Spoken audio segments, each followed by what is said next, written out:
तो नमस्ते आप सभी को। मेरा नाम है शिवम कारपरे और मैं शहीद Sukhdev college of business study का एक स्टूडेंट हूँ। और तो आज की वीडियो में हम बात करने वाले हैं सेक्शन 80C के बारे में। अब ये सेक्शन क्या है, इससे डिडक्शंस कैसे ले सकते हैं और क्या क्या किया जा सकता है, इन सब पे हम आगे बात करेंगे। पर मैं आपको एक खास चीज़ बताना चाहता हूँ कि सेक्शन 80C से आप अप टू 1.5 लाख तक का डिडक्शन ले सकते हैं। तो ये सबसे अच्छा सेक्शन माना जाता है।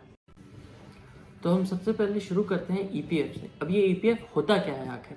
ईपीएफ मतलब एम्प्लॉय प्रोविडेंट फंड। अब अगर आप एक सैलरीड एम्प्लॉयड है तो आपको सैलरी तो मिलती ही होगी, और जो आप सैलरी आपको मिलती है उस पर आप एक ईपीएफ फंड में आप अपने कुछ अमाउंट डालते हैं और उसी अमाउंट को आप क्लेम कर सकते हैं सेक्शन 80C से। अब इसमें खास क्या है, तो ये आता है ट्रिपल ई कैटेगरी में। ट्रिपल ई कैटेगरी मतलब होता है एग्जाम्प्ट, एग्जाम्प्ट एंड एग्जाम्प्ट। तो पहला एग्जाम्प्ट होता है जो आप रेगुलर कंट्रीब्यूशन कर रहे हैं उस पर आपको कोई टैक्स नहीं देना पड़ेगा।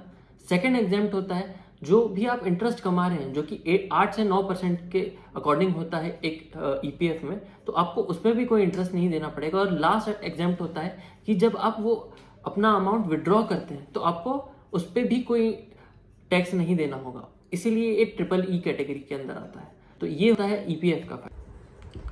तो अब नेक्स्ट चीज़ आ जाती है ट्यूशन फीस। अब ये वो ट्यूशन फीस नहीं है जो आप अपने टीचर को देते हो। अब ये वो ट्यूशन फीस नहीं है जो आप अपने ट्यूशन वाले सर या कोचिंग वाले सर को देते हो। ये वो ट्यूशन फीस है ना जो आप अपने स्कूल में और अपने कॉलेजेस में देते हो। तो अगर आप अपनी पे स्लिप देखोगे तो उसमें आपको एक छोटा सा कंपोनेंट दिखेगा जो ट्यूशन फीस का होता है। तो आप उस अमाउंट को क्लेम कर सकते हो फॉर टैक्स बेनिफिट्स। तो अब इसका फ़ायदा कौन उठा सकता है? तो आप as an individual parent up to 2 children तक के लिए टैक्स बेनिफिट क्लेम कर सकते हैं। और साथ ही में अगर आपके अडॉप्टेड चिल्ड्रंस हैं तो आप उनके लिए भी ये टैक्स बेनिफिट्स क्लेम कर सकते हैं। और एक कंडीशन और होती है कि जो भी इंस्टीट्यूशन है उसका इंडिया में रहना ज़रूरी है। तो अब जो हमारी नेक्स्ट चीज़ है वो शायद हर किसी के लिए कॉमन है, वो है लाइफ इंश्योरेंस पॉलिसी। अब अगर अभी भी आपने अपने लिए एक लाइफ इंश्योरेंस पॉलिसी खरीदी नहीं है तो अभी जाओ एक बार अच्छी सी लाइफ इंश्योरेंस पॉलिसी चूज़ कर लो, क्योंकि अब मैं आपको इसका एक फ़ायदा बताता हूँ। जो भी आप एक साल में अपना प्रीमियम पे करते हैं लाइफ इंश्योरेंस पॉलिसी का, आप उसको भी सेक्शन 80C के थ्रू टैक्स बेनिफिट्स के लिए क्लेम कर सकते हैं। अब सवाल आता है कि क्या आप कोई भी लाइफ इंश्योरेंस पॉलिसी या कोई भी टर्म इंश्योरेंस पॉलिसी पर ये डिडक्शन क्लेम कर सकते हैं? तो हाँ, आप किसी भी टर्म इंश्योरेंस पॉलिसी या लाइफ इंश्योरेंस पॉलिसी के प्रीमियम जो आप एक साल में पे कर रहे हैं उस पर टैक्स डिडक्शन क्लेम कर सकते हैं।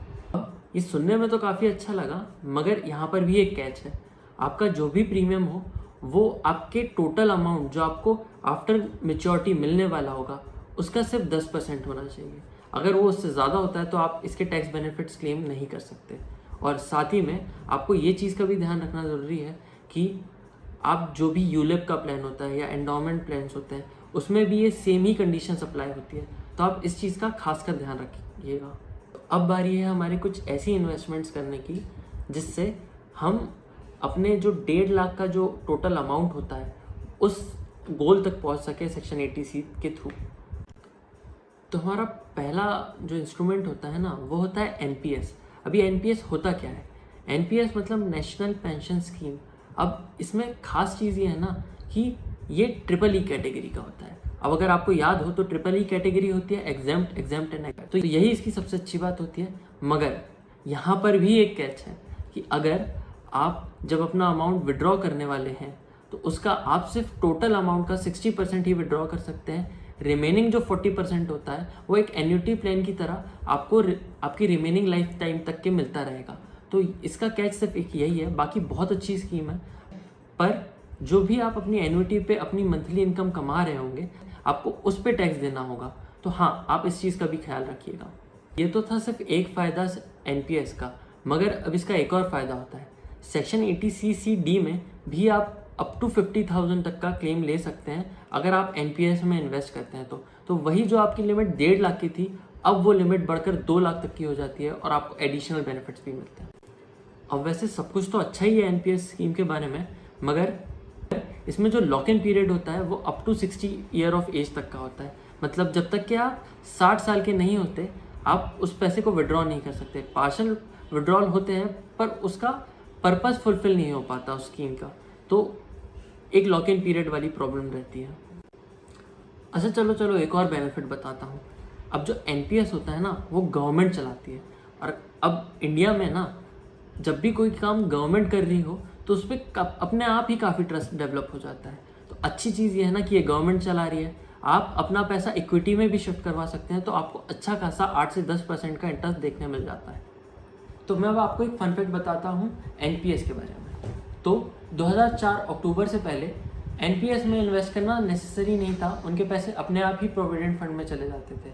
मगर 2004 अक्टूबर के बाद से एनपीएस में इन्वेस्ट करना मैंडेटरी हो चुका है। आपके लिए सबसे बेस्ट ऑप्शन लेके आता हूँ जो कि है ELSS का। अब ये ELSS होता क्या है? ये होता है इक्विटी लिंक्ड सेविंग स्कीम्स। अब ये क्या हुआ? ये होते हैं कुछ म्यूचुअल फंड जो गवर्नमेंट चलाती है, और इसका फ़ायदा ये होता है ना कि इसके रिटर्न्स किसी भी और गवर्नमेंट स्कीम से सबसे ज़्यादा होते हैं। दूसरी चीज़ कि इसका जो लॉक इन पीरियड होता है वो सिर्फ 3 साल का होता है। अब आपको वो तो याद होगा ही ना, EEE कैटेगरी याद है, बताया था। तो खुश होने की ज़रूरत नहीं है, ये EEE कैटेगरी नहीं है बट ये EET है, यानी एग्जेम्प्ट एंड टैक्सेबल। तो अब इसका मतलब भी आप समझ गए होंगे कि आप जो रेगुलर कंट्रीब्यूशन कर रहे हैं उस पर आपको टैक्स नहीं देना है। इसके बाद जो भी आपका इंटरेस्ट आ रहा है जो अच्छा होता है स्कीम में, उस पर भी आपको टैक्स नहीं देना है। बट जो भी आप पैसा विड्रॉ करने वाले हैं वो आपका एक इनकम की तरह देखा जाएगा और उस पर आपको टैक्स पे करना पड़ेगा। तो इसका बस एक यही नुकसान है, मगर ओवरऑल जो स्कीम है वो काफ़ी अच्छी होती है और आपको बिल्कुल इसमें पैसे इन्वेस्ट करने चाहिए अच्छे टैक्स बेनिफिट क्लेम्स के लिए। अब इसके बाद आता है सुकन्या समृद्धि योजना। अब शायद आप बहुत लोग इससे रिलेट ना कर सके, मगर अगर आपकी कोई बेटी है और अगर वो सिंगल गर्ल चाइल्ड है तो फिर आप इसके काफ़ी अच्छे बेनिफिट्स ले सकते हैं। जैसे आप इसके बेनिफिट्स ले सकते हैं उसकी शादी या फिर उसकी एजुकेशन के लिए। बस इसमें जो लॉक इन पीरियड होता है वो 21 ईयर्स का होता है, और जब वो 18 साल की हो जाए तो आप 50% ऑफ अमाउंट टोटल विड्रॉ कर सकते हैं। अब एक अच्छी चीज़ बताता हूँ, ये भी EEE कैटेगरी का होता है। तो आपको तो पता ही है, exempt, regular contribution no tax, interest पे कमाए हुए पे भी नो टैक्स, और अब जो लास्ट बचा एग्जेम्प्ट। तो आप जब पैसा विड्रॉ करेंगे तो गवर्नमेंट आप थोड़ी ना आपकी बेटी के लिए शादी के लिए या एजुकेशन के लिए जो पैसा आपने निकाला है उस पर टैक्स ले सकती है, तो लास्ट में भी कोई टैक्स नहीं देना पड़ता। तो ये अच्छी योजना मानी जाती है। अब आपने शायद EPF का नाम नहीं सुना हो, मगर मैं श्योर हूँ कि आपने PPF का नाम सुना होगा अपने पेरेंट्स के मुंह से। तो आखिर ये PPF होता क्या है? PPF मतलब होता है पब्लिक प्रोविडेंट फंड।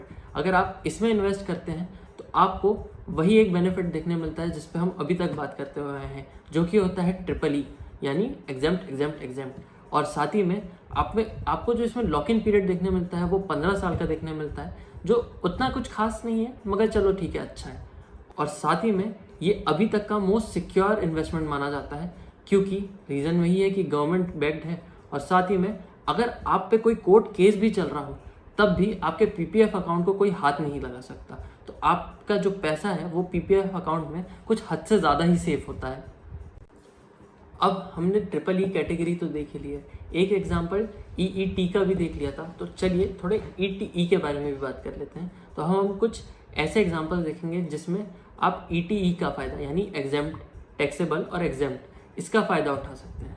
तो इसमें सबसे पहला जो होता है वो होता है सीनियर सिटीजन सेविंग स्कीम। आप इसमें ETE का फ़ायदा उठा सकते हैं। इसके बाद आता है 5 ईयर FD।